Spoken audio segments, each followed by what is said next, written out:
Hello everyone, I am Hardik Sheta from Saraswat international academy Vapi. आज हम standard 11 subject physics chapter number 4 motion in a plane को आगे बढ़ाते हैं। तो आज का टॉपिक है यूनिफॉर्म सर्कुलर मोशन। ठीक है, ये चैप्टर की लास्ट थियरी है। तो स्टार्ट करते हैं यूनिफॉर्म सर्कुलर मोशन। यहाँ पे जो यूनिफॉर्म वर्ड है, समझना, यूनिफॉर्म वर्ड है वो स्पीड के लिए है, वेलोसिटी के लिए नहीं है। ये यूनिफॉर्म वर्ड किसके लिए है? स्पीड के लिए। क्यों? क्योंकि through out the motion speed constant रहेगी। वेलोसिटी क्यों नहीं?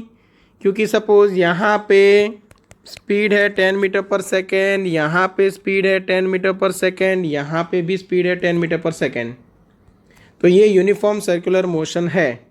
यहाँ पे स्पीड कांस्टेंट है, वेलोसिटी नहीं, क्योंकि यहाँ पे हर एक पोजीशन पे डायरेक्शन चेंज हो रही है। सभी का वेक्टर आप देखोगे तो वेक्टर आपको अलग अलग डायरेक्शन में मिलेगा।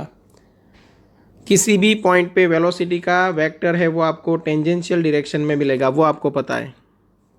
ठीक है, तो यहाँ पे स्पीड यूनिफॉर्म है, वेलोसिटी चेंज हो रही है क्योंकि डायरेक्शन चेंज होती है।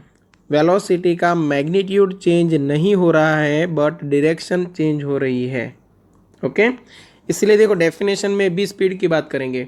When an object follows a circular path at a constant speed the motion of the object is called uniform circular motion. Okay, तो यहाँ पे हमें एक्सेलरेशन निकालना है। ठीक है, आपका मेन टारगेट रहेगा एक्सेलरेशन का फॉर्मूला डिराइव करना। अब उसके लिए क्या करना पड़ेगा? Change in velocity upon time. Change in velocity यहाँ पे क्या रहेगी? यहाँ पे मैग्नीट्यूड तो चेंज हो नहीं रहा, डायरेक्शन चेंज हो रही है। अब डायरेक्शन चेंज हो रही है तो फिर चेंज इन वेलोसिटी का मेजरमेंट हम कैसे निकालें? एकदम इजी है। देखो, कोई एक ऑब्जेक्ट ये डायरेक्शन में मूव हो रहा था v वेलोसिटी से। अब वेलोसिटी का मैग्नीट्यूड तो सेम रहेगा और फिर वो ऑपोजिट डायरेक्शन में मूव हो रहा है माइनस v वेलोसिटी से। माइनस इसीलिए क्योंकि नेगेटिव डायरेक्शन है, ऑपोजिट डायरेक्शन है। अब चेंज इन वेलोसिटी निकालो। अगर मैग्नीट्यूड में भी निकालना चाहो तो निकाल सकते हो, v माइनस माइनस v करना पड़ेगा, तो ये 2v हो गया। तो यहाँ पे अगर सिर्फ मैग्नीट्यूड का आप सब्ट्रैक्शन करते तो 0 हो जाता, बट आपने विथ डायरेक्शन सब्ट्रैक्शन किया है, इसीलिए चेंज इन वेलोसिटी आपको नॉन जीरो मिल रही है। तो सेम वे यहाँ पे चेंज इन वेलोसिटी के लिए मैग्नीट्यूड को सब्ट्रैक्ट नहीं करना है, आपको वेक्टर सब्ट्रैक्ट करना है। तो कोई दो पोजीशन हम यहाँ पे सिलेक्ट कर लेते हैं, कोई भी दो पोजीशन। ठीक है, चलो सपोज मान के चलते हैं कि एक पोजीशन यहाँ पे है P और एक यहाँ पे है P डैश। सेंटर से पोजीशन वेक्टर ड्रॉ कर लेते हैं। सेंटर से P का जो पोजीशन वेक्टर है, सेंटर से P का जो पोजीशन वेक्टर है उसको नाम दे देते R।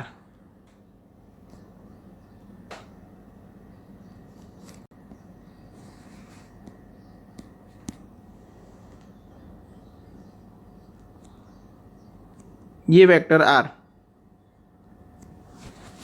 ठीक है। और जो P डैश का पोजीशन वेक्टर है उसको नाम दे देते R डैश। तो ये वेक्टर हो गया R डैश। और यहाँ पे जो टोटल एंगल बन रहा है उसको हम बोलते हैं डेल्टा थीटा। अब डेल्टा थीटा क्यों नाम दिया? क्योंकि आप एक पोजीशन से स्टार्ट कर रहे हो, फिर यहाँ पे पहुँचे तो इतना एंगल में चेंज आया, यहाँ तक पहुँचे तो इतना एंगल में, मतलब यहाँ पे आप चेंज इन एंगल लिख रहे हो। अब देखो, आप धीरे धीरे रोटेशनल मोशन पढ़ना स्टार्ट करोगे। ये रोटेशनल मोशन का पहला स्टेप है। ठीक है, तो हम लीनियर मोशन में क्या करते थे, डिस्प्लेसमेंट है उसको एक्स नाम देते थे,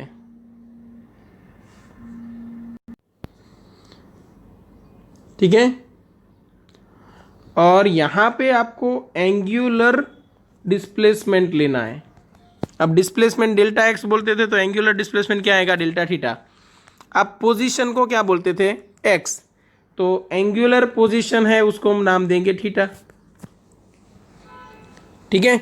मतलब पोजीशन एक्स तो change in position delta X, मतलब displacement delta X. Same way angular position theta तो change in angular position delta theta, मतलब एंगुलर डिस्प्लेसमेंट, ठीक है। बहुत सारी क्वांटिटीज आएगी, जैसे अभी आप पोजीशन के बारे में पढ़ रहे हो, फिर आएगा एक्सेलरेशन, वेलोसिटी, ये सब। जैसे लीनियर हम बोलते हैं सिर्फ वेलोसिटी, जिसको वी से डिनोट करते हैं। तो अगर एंगल चेंज होने का रेट है तो उसको बोलेंगे एंगुलर वेलोसिटी, और जिसको ओमेगा से डिनोट करेंगे।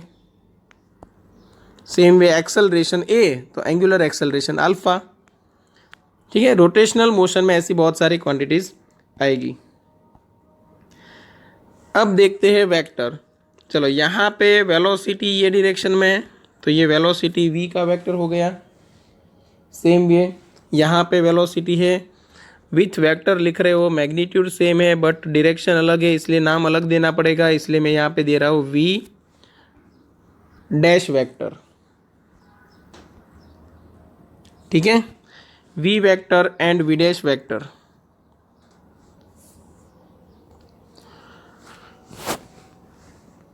और यहाँ पे ध्यान से देखो तो ये यहाँ से यहाँ तक पोजीशन में लीनियर चेंज आया, कितना पोजीशन में चेंज आया, ठीक है ना। तो ये क्या हो गया, दोनों वेक्टर, सपोज ये एक आर वेक्टर है, यहाँ पे एक आर डैश वेक्टर है, दोनों वेक्टर के हेड को आपने कनेक्ट किया, मतलब यहाँ पे सब्ट्रैक्शन हो रहा है, तो ये हो गया delta R vector, change in are vector, ठीक है।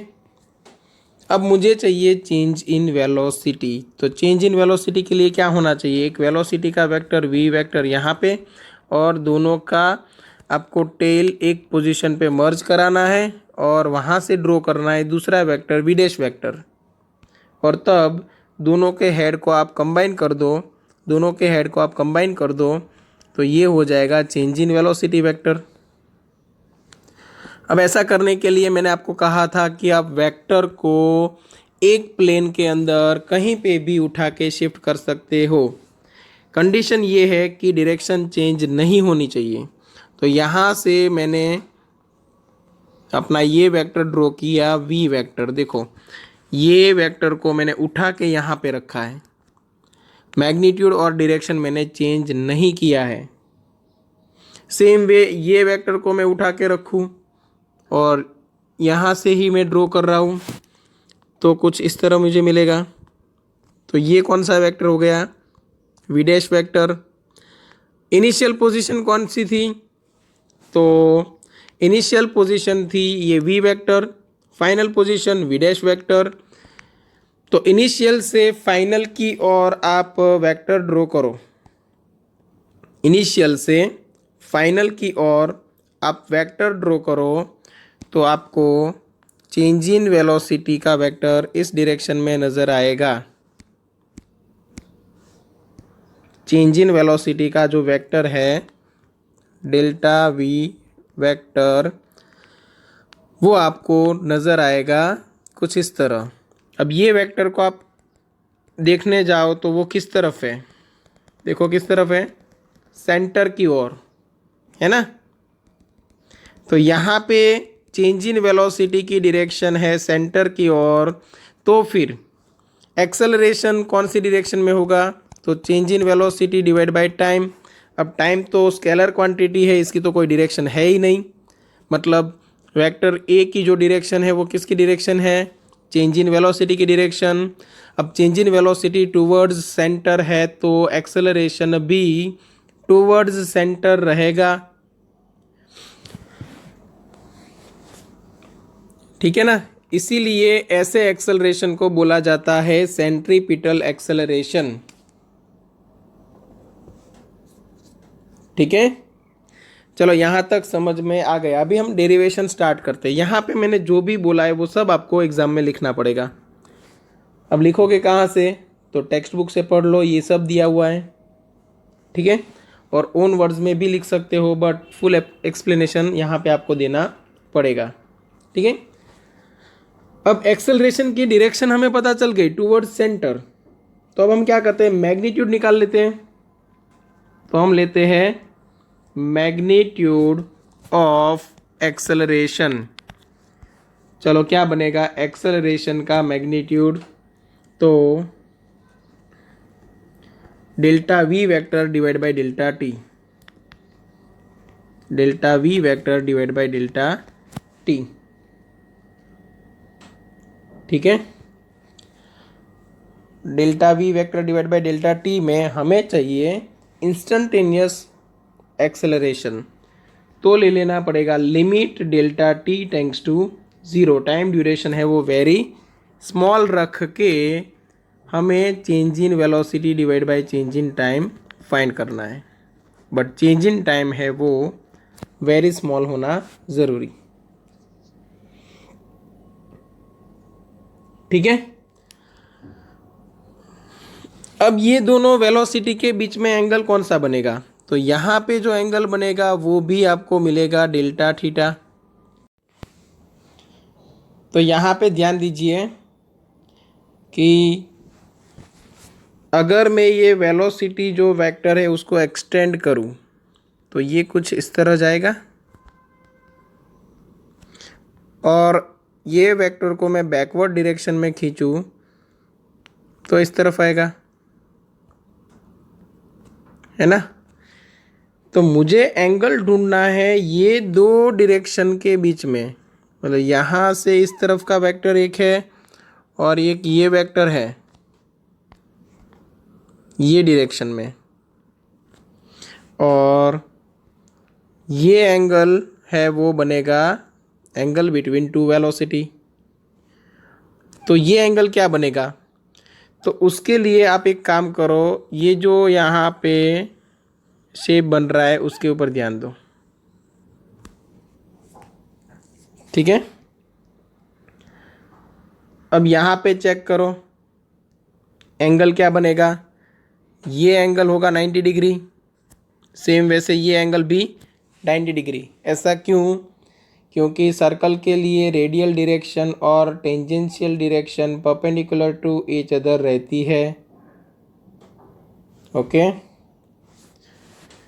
चलो ये 90 है, ये 90 है, तो यहाँ पे चार कॉर्नर का एंगल टोटल होना चाहिए 360। तो ये जो ऑपोजिट कॉर्नर से उनका एडिशन अगर 180 हो चुका है तो यहाँ पे ऑपोजिट जो है उनका एडिशन भी 180 होना चाहिए। तो मतलब क्या कि अगर ये डेल्टा थीटा है तो ये वाला एंगल 180 माइनस डेल्टा थीटा होना चाहिए। अभी चारों कॉर्नर का एडिशन करो, 90 plus delta theta plus 180 minus delta theta, ये डेल्टा थीटा कैंसिल आउट और बन गया 360। समझ में आया? ओके। तो अगर ये वाला एंगल 180 माइनस थीटा है, 180 माइनस डेल्टा थीटा, तो ये बनना चाहिए डेल्टा थीटा। इसीलिए एंगल बिटवीन टू वेलोसिटी हमने लिया है डेल्टा थीटा। ये सिर्फ एक्सप्लेनेशन के लिए था, यहाँ पे डायग्राम में दिखाने की ज़रूरत नहीं है। तो हम यहाँ पे उसको हटा देते हैं। चलो ठीक है, अभी डेरिवेशन को हम आगे बढ़ाते हैं। ये याद रखना कि एक्सेलरेशन का मैग्नीट्यूड हमें इस फॉर्मूला से चाहिए। अब उसके लिए आप ट्रायंगल में ध्यान दो, यहाँ पे दो ट्रायंगल बन रहे हैं, दोनों ट्रायंगल के ऊपर ध्यान दो तो आपको पता चलेगा। देखो कौन कौन से दो ट्रायंगल, वो भी मैं आपको यहाँ पे दिखा देता हूँ। एक ट्रायंगल ये है, एक ट्रायंगल यहाँ पे है और दूसरा ट्रायंगल यहाँ पे है।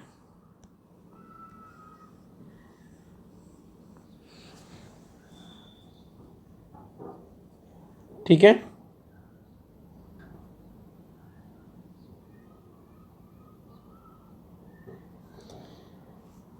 अब दोनों ट्रायंगल है, उसकी प्रॉपर्टी का यूज़ करो।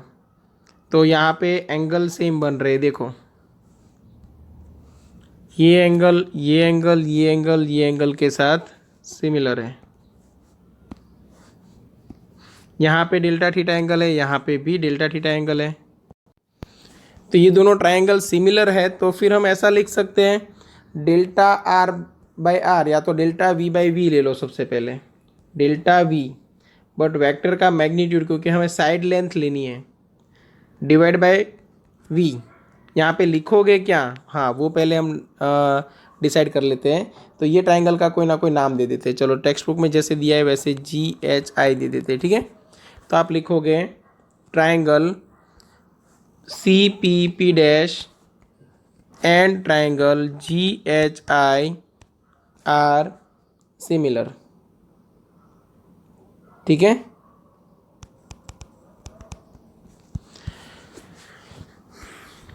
तो delta V by V, delta V by V equal to लिख सकते हो आप delta R vector divide by R, ठीक है, डेल्टा आर बाय आर। तो ये आर क्या है, तो वो रेडियस है, और टेक्स्ट बुक में आपको कैपिटल आर से डिनोट करके दिया हुआ है, उससे कोई फ़र्क पड़ेगा नहीं, ठीक है। रेडियस का वेक्टर जो है वो स्मॉल आर लिया है, और एक्चुअल रेडियस है वो कैपिटल आर लिया हुआ है, इसलिए यहाँ पे कैपिटल आर है। मतलब कैपिटल आर आप यहाँ पे लिख सकते हो रेडियस ऑफ सर्कल, जैसा टेक्स्ट बुक में दिया है वैसा हम यहाँ पे ले लेते हैं। स्मॉल आर नाम दे दो, वो आपकी मर्ज़ी है, ठीक है। चलो यहाँ तक क्लियर होगा। अब डेल्टा वी वेक्टर मुझे चाहिए, उसका मैग्नीट्यूड, तो क्या मुझे मिलेगा v divide by R into delta R vector का मैग्नीट्यूड। मुझे क्या चाहिए था actually, delta v by delta T, तभी तो मुझे एक्सेलरेशन मिलेगा। तो यहाँ पे मैं कर देता हूँ delta v vector divide by delta T, ठीक है ना, mod delta v vector divide by delta T is equal to v upon R, यहाँ पे बनेगा delta R vector divide by delta T, ठीक है। लिमिट ले लो delta T tends to zero, तो ये बन गया एक्सेलरेशन का मैग्नीट्यूड, और ये v डिवाइड बाई आर, और ये बन गया वेलोसिटी v का मैग्नीट्यूड, क्योंकि delta R by delta T मतलब change in position delta divide by delta T, change in position divide by time मतलब क्या बन गया, वेलोसिटी।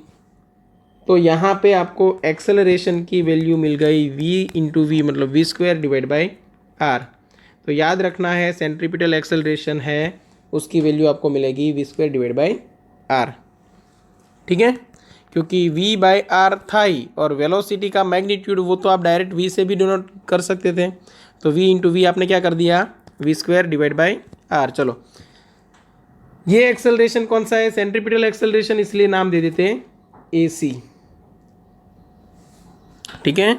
और यहाँ पे ये जो फॉर्मूला डिराइव हुआ है वो सेंट्रीपिटल एक्सेलरेशन का है, ओके। डायरेक्शन अगर कोई आपको बोले कि डायरेक्शन कौन सी होगी, तो टूवर्ड्स दी सेंटर, कहीं पे भी है ऑब्जेक्ट, यहाँ पे भी है तो एक्सेलरेशन की डायरेक्शन रहेगी वो टूवर्ड्स सेंटर रहेगी, ठीक है। एक्सेलरेशन टूवर्ड्स सेंटर, वेलोसिटी है वो टेंजेंशियल डायरेक्शन में। अब वेलोसिटी और acceleration perpendicular to each other है, इसलिए वेलोसिटी का मैग्नीट्यूड चेंज नहीं हो रहा है, ओके। चलो यहाँ तक क्लियर। अब एक और चीज़ आएगी एंगुलर वेलोसिटी, एंगुलर वेलोसिटी जिसको हम डिनोट करेंगे ओमेगा से। तो एंगुलर वेलोसिटी का मतलब रहेगा rate of change in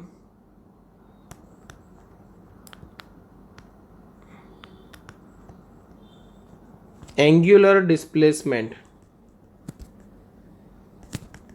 is known as angular velocity, ये डेफिनेशन हो गई। तो एंगुलर वेलोसिटी ओमेगा का फॉर्मूला रहेगा delta theta divide by delta T, delta theta divide by delta T. ठीक है, अब डेल्टा थीटा का मतलब क्या रहेगा, चेंज इन एंगल।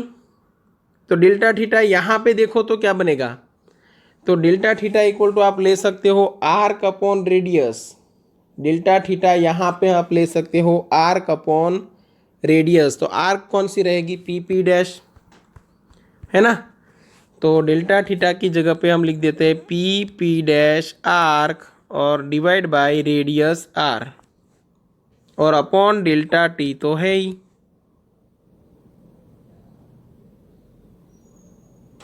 ठीक है ना। तो ये पी पी डैश आर क्या हो गया, डिस्टेंस, और डिवाइड बाय ये डेल्टा टी क्या हो गया, टाइम। तो आप ऐसे लिख सकते हो P P dash divide by delta T into 1/r। अब ये डिस्टेंस अपॉन टाइम मतलब वेलोसिटी, तो v divide by R. Distance upon time actually होता है स्पीड, तो ये बन गया v divide by capital R। और ये है ओमेगा। यहाँ पे जो सर्कल है उसके लिए रेडियस आप ले रहे हो, ये जो सर्कल है उसकी रेडियस आप ले रहे हो कैपिटल R। ठीक है, तो ओमेगा का फॉर्मूला आपको यहाँ पे याद रखना है v डिवाइड बाई आर, या तो v का फॉर्मूला याद रख लो r ओमेगा। ओके, तो इक्वेशन का नाम यहाँ पे हमने दिया था 1, ये इक्वेशन को नाम दे देते 2, और ये इक्वेशन को नाम दे देते इक्वेशन नंबर 3। अब relation between acceleration and angular velocity कोई आपको पूछे तो फिर आप फिर से फॉर्मूला ले लो एक्सेलरेशन का, तो मतलब फ्रॉम इक्वेशन, चलो एक्सेलरेशन का फॉर्मूला किधर था, 2। तो from equation 2 centripetal acceleration equal to V square divide by R. तो इक्वेशन 3 की हेल्प से देखो v इक्वल टू क्या लिख सकते हो, आर ओमेगा। तो ये R omega whole square divide by R, तो ये बन गया ओमेगा स्क्वायर इंटू आर, एक एक आर कैंसिल होगा। तो सेंट्रीपिटल एक्सेलरेशन है वो आपको मिलेगा ओमेगा स्क्वायर इंटू आर। ठीक है, अब हमें फ्रीक्वेंसी निकालनी है। अब हमें क्या निकालना है, फ्रीक्वेंसी। तो ओमेगा की हेल्प से आप निकाल सकते हो। चलो, ओमेगा इक्वल टू क्या है, delta theta divide by delta T, है ना। एंगुलर डिस्प्लेसमेंट अपॉन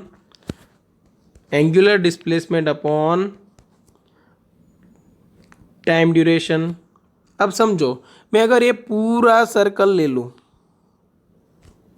तो डेल्टा थीटा की जगह पे एंगल कितना बन जाएगा, 360 मतलब 2 पाई। अगर रेडियन में लेते हैं तो 2 पाई। और पूरा सर्कल कंप्लीट करने के लिए जो टाइम लगता है उसको हम बोलते हैं टाइम पीरियड, मतलब कैपिटल टी। तो यहाँ पे लेना if delta theta equal to, या तो आप डायरेक्ट ऐसे लिख लो for T equal to time period.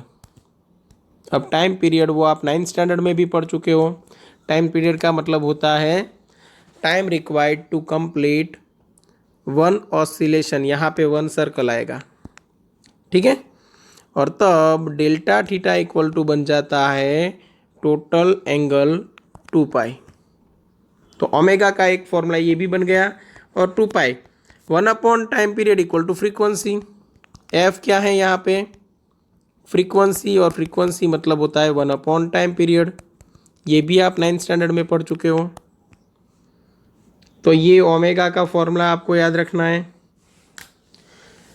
Okay, अब कोई पूछे relation between velocity and frequency, तो यहाँ पे ले लो v equal to R omega, जो हमें पता है पहले से। v का फॉर्मूला r इंटू ओमेगा, तो r इंटू क्या लिख सकते हो, 2 पाई एफ। ईजी है ये तो। कोई पूछे एक्सेलरेशन के लिए, तो एक्सेलरेशन इक्वल टू फॉर्मूला क्या था, तो ओमेगा स्क्वायर इंटू आर। देखो यहाँ पे ओमेगा की जगह पे क्या लिख सकते हैं हम, 2 पाई एफ। तो 2 pi F whole square into R आएगा, मतलब ये बनेगा 4 pi square F square into are.